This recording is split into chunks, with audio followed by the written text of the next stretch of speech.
എന്നെ നോക്കിയിട്ടൊന്നല്ല. ഇവിടെ എത്ര പേരുണ്ട്, അവരാരെയും നോക്കിയിട്ടായിരിക്കും. എടി നോക്കുതാ, അതെ ഇന്നും വന്നിട്ടുണ്ട്. നീ ഒന്നും മിണ്ടാതെ നിൽക്കൂ. ആയിക്കോട്ടെ, ഞാനൊന്നും പറയണില്ല. ഇന്ന് വന്നില്ല. ആരെ?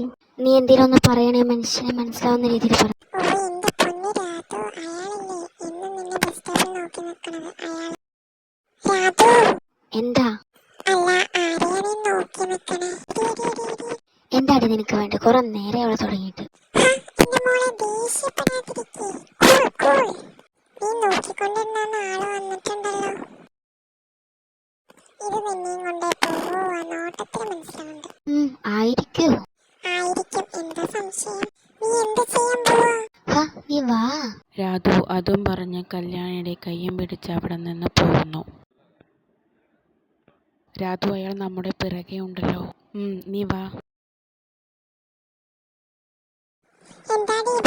നീ ഇരിക്കെ, ഞാൻ പറയാം. മാഡം, എന്താ വേണ്ടേ? ഒരു ചായ. Anything else ma'am? No thanks. Ma'am, ചായ.